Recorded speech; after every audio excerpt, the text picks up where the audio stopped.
saya menyarankan Anies itu bercermin. Maksudnya? Iya, karena dia harus melihat dirinya sendiri. Saya melihat ada 3 hal. Anies yang pertama tidak mau berjuang, yang kedua dia tidak mau berkorban, yang ketiga dia tidak punya basis massa, dia tidak punya kepemimpinan. Nah semua ini saya melihat ditambah lagi dengan gesturnya ataupun dirinya yang saya melihat 2017 rasa-rasanya benar. Ada sebuah Instagram antara Anies dengan Pak Sandiaga Uno.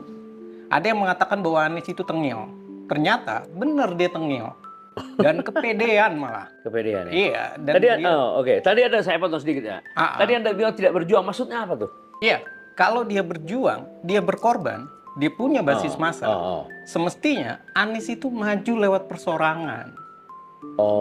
Satu itu. Yang kedua, kalau dia memang seorang yang elektabilitasnya tinggi, dia punya basis massa, dia benar-benar bisa berkomunikasi, dia handal komunikasi politiknya, kepemimpinannya handal, dia bisa menunjukkan komunikasi dengan para elit partai. Nyata-nyatanya siapa? Anies ini tidak ada yang peduli. Elektabilitasnya tinggi, sekarang dijawab oleh partai. Ini pilkada, ini pilpres, kemarin juga Anies digotong oleh Nasdem. Ini menunjukkan bahwa Anies itu harus berpikir dia non partai. Salah kalau memelihara relawan sebelum kampanye. Yang benar mendekat kepada partai, baru relawan dibentuk. Kalau dia membentuk relawan, harusnya dia maju persorangan kayak Ahok.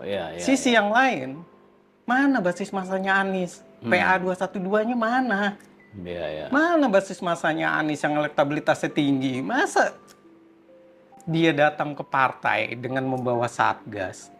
Ibu Mega saja sampai bilang, bukan begitu caranya memakai satgas hitam, suruh minta gotong Anies. Bukan begitu. Komunikasi kemarin sorenya kemana? Sudah kepepet baru deketin. Artinya banyak partai yang sudah kecewa dengan Anies. PKS kecewa. Karena sisa 4 kursi saja nggak bisa dicari Anies. Nasdem sudah menyatakan tanpa syarat. Kenapa Anies tidak mau berkorban? Dia harusnya masuk di Nasdem. Sebagai kader. Gabung sebagai kader. Sudah pasti diusung oleh Nasdem dan PKS. PDI Perjuangan sudah mengajukan Anies jauh-jauh hari dengan Edi Prasetyo. Nyatanya dicuekin sama Anies. Ketika sudah mau tenggelam, dirinya sudah mau kandas. Dia tidak membaca, bahkan ya saya bilang, dia sangat kepedean, tidak membaca, tidak bercermin. Dia malah personal brandingnya dibangun pencitraan. Dia salaman, dia sungkem dengan ibunya, kemudian pakai batik, tapi tidak pernah mau berKTA PDI Perjuangan. Tidak mau menunjukkan hormat kepada Megawati. Ya salah. Akhirnya Anies itu cuman bisa ke salon, bukan nyalon. Jadi ya kita harus bilang Anies itu ya layak lah nyalon. Nyalonnya nyalon rambut, salon, gunting rambut. Iya, dia hanya sampai di sana saja. Kemarin saya lihat foto orang mendaftar dia nyalon, tapi dia hanya salon aja. Nah itulah elektabilitas gitu. Kenapa tidak ada penasehat yang bisa memberikan gagasan-gagasan yang Anda sampaikan ya? Ya karena para penasehatnya Anies ini mungkin sudah memberikan gagasan, tapi Aniesnya tengil.